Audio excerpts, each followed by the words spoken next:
Le big data, qu'est-ce que c'est? Alors avant d'en venir à la définition, j'aimerais vous rappeler que le big data vise à ce que les mathématiques trouvent un modèle à partir des données. Les données mathématiques permettent d'établir un modèle mathématique et donc un système d'analyse de tout le vivant. Alors la définition du big data, c'est parti.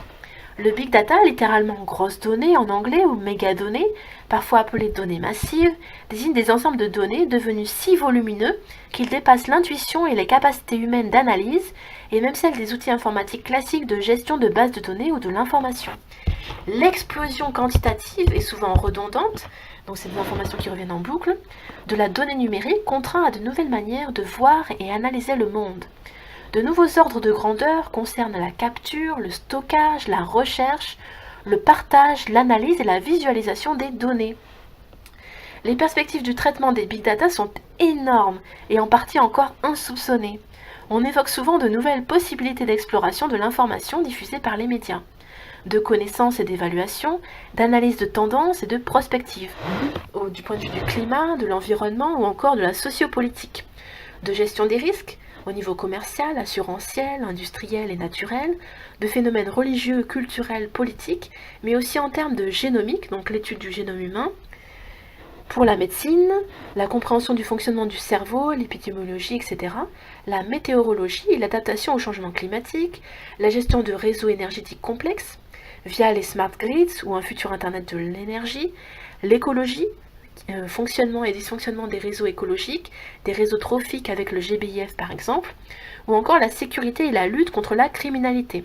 Alors dès qu'on parle hypersurveillance de la Smart City, on parle tout de suite, soi-disant, sécurité.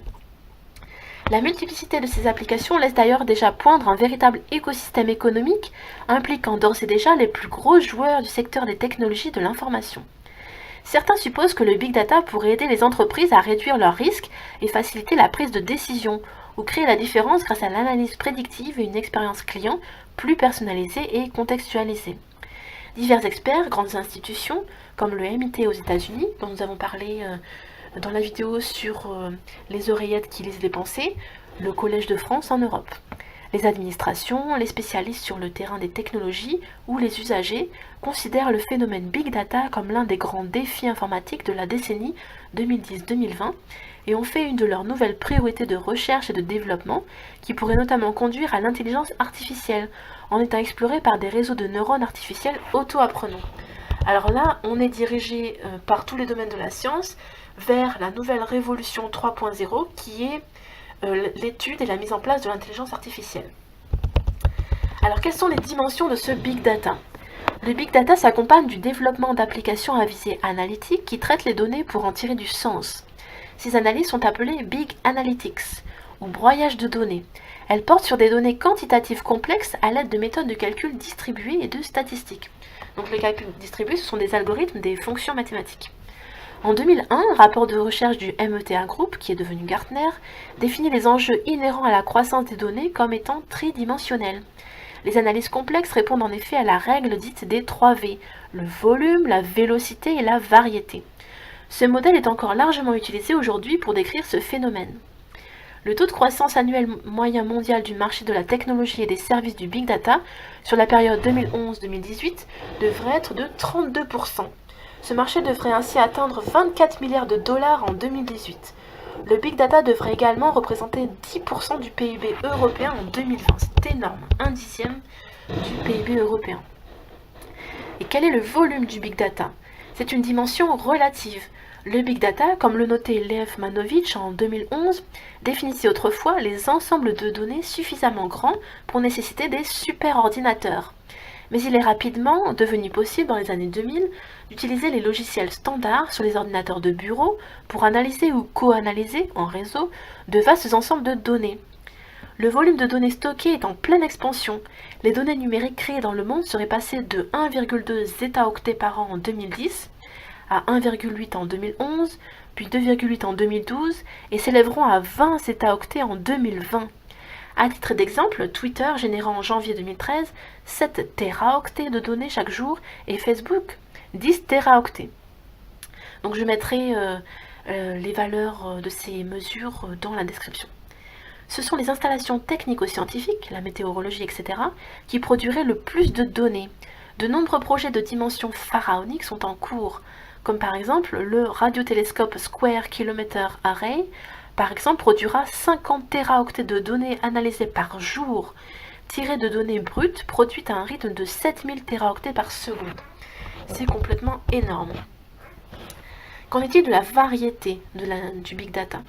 Le volume des big data met les centres données face à un réel défi. C'est la variété des données. Il ne s'agit pas de données relationnelles traditionnelles, donc qui peuvent être mises ensemble, coordonnées. Ces données sont brutes, semi-structurées, voire non structurées. Ce sont des données complexes provenant du web, donc du web mining, au format texte, qu'on appelle text mining, et images, qu'on appelle image mining. Elles peuvent être publiques, comme dans l'open data de la Smart City, la ville hyperconnectée, le web des données. C'est là aussi la géodémographique par îlot avec les adresses IP, ou relevé de la propriété des consommateurs, comme dans les profils 360 degrés, ce qui les rend difficilement utilisables avec les outils traditionnels. La démultiplication des outils de collecte sur les individus et sur les objets, avec la ville hyperconnectée, les objets connectés, tout va être connecté à terme, permet d'amasser toujours plus de données. Et les analyses sont d'autant plus complexes qu'elles portent de plus en plus sur les liens entre les données de nature différente. Donc c'est vraiment créer des directions d'études et essayer de corréler entre elles ces directions d'études du big data. Alors le stockage. Pour répondre aux problématiques big data, l'architecture de stockage des systèmes doit être repensée et les modèles de stockage se multiplient en conséquence. Alors on va voir ça en 3 points. Tout d'abord, le cloud computing. L'accès se fait via le réseau, les services sont accessibles à la demande et en libre service sur des ressources informatiques partagées et configurables. Les services les plus connus sont ceux de Google BigQuery, Big Data sur Amazon Web Services et Microsoft Windows Azure. En deuxième, nous avons les supercalculateurs hybrides, les HPC pour High Performance Computing, qu'on retrouve en France dans les centres nationaux de calcul universitaire tels que l'IDRIS, le CINES, mais aussi au CEA ou encore le HPC-LR. Et en troisième point, nous avons les systèmes de fichiers distribués, qu'on appelle DFS, Distributed File System. Les données ne sont plus stockées sur une seule machine car la quantité est beaucoup trop importante. Les données, les fichiers sont découpés entre guillemets en morceaux d'une taille définie et chaque morceau est envoyé sur une machine bien précise utilisant du stockage local. Le stockage local est préféré au stockage SAN-NAS pour des raisons de goulot d'étranglement au niveau du réseau et des interfaces réseau des SAN. De plus, utiliser un stockage de type SAN coûte bien plus cher pour des performances bien moindres. Dans les systèmes de stockage distribués pour le big data, on introduit le principe de data locality. Les données sont sauvegardées là où elles peuvent être traitées. Alors, quelles sont les applications du big data? Le big data trouve des applications dans de nombreux domaines. Les programmes scientifiques, dans le CERN, d'outils d'entreprise IBM 29, Amazon Web Services, BigQuery, SAP HANA, parfois spécialisés comme le Teradata, le Jaspersoft 30, le Pentao 31, ou des startups, ainsi que dans le domaine de l'open source, dans Apache Hadoop, InfoBright 32, Talent 33, etc. Et de logiciels d'exploitation ouverts, avec par exemple le logiciel ouvert d'analyse de Big Data H2O, Software.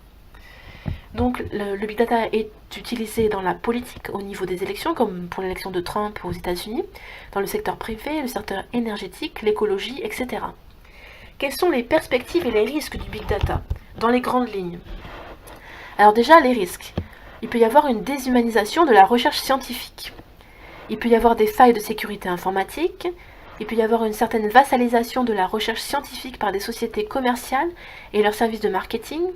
Il peut y avoir une sorte d'apophénie, c'est-à-dire une altération de la perception qui conduit un individu à attribuer un sens particulier à des événements banals en établissant des rapports non motivés entre les choses. Il peut y avoir un manque d'interprétation de certaines données liées à l'altérité, avec d'éventuelles conséquences socio-psychologiques par exemple, et de mauvaises compréhensions ou interprétations de l'autre. Donc il faut bien garder à l'esprit que l'autre n'est pas une donnée, le vivant est un système bien trop complexe. Il y a aussi la création d'un bocal qui est un risque, c'est une raréfaction des occasions d'exposition des individus à des choses qui n'auraient pas été prévues pour eux, comme quand on est suivi sur Google ou sur des plateformes par des publicités. Selon ce que vous consultez sur Internet, après les publicités vont être d'après les thèmes que vous consultez et ne seront pas aléatoires ou dues au hasard. Il peut y avoir une fracture numérique, c'est-à-dire ça désigne la disparité d'accès géographique aux technologies informatiques, notamment Internet. Donc selon les zones Selon les zones géographiques et la richesse du pays, vous serez plus ou moins bien, comment dire, vous aurez une qualité d'accès au big data qui sera tout à fait différente. Il peut y avoir une appropriation monopolistique de certains jeux de mégadonnées collectés par quelques grandes entreprises comme les GAFA-M. Il peut y avoir des dérives éthiquement insoutenables déjà constatées dans la partie grise ou sombre de l'Internet. Alors ça nous amène à une gouvernance des mégadonnées. Comment gouverner ces mégadonnées pour pas que ça ne parte dans tous les sens? Donc la gouvernance des mégadonnées nécessite un débat citoyen constant ainsi que des modes de gouvernance et de surveillance adaptés.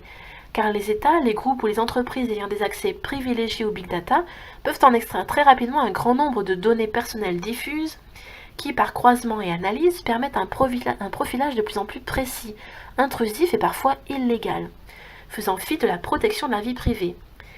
Donc des groupes, des individus, des entreprises et en particulier de leur statut social, culturel, religieux ou professionnel. Avec par exemple le programme PRISM de la NASA. Voilà, ça n'a duré que 10 minutes, j'espère avoir été claire. N'hésitez pas à liker ma vidéo, n'hésitez pas à vous abonner. Je vous souhaite une excellente journée, à très bientôt.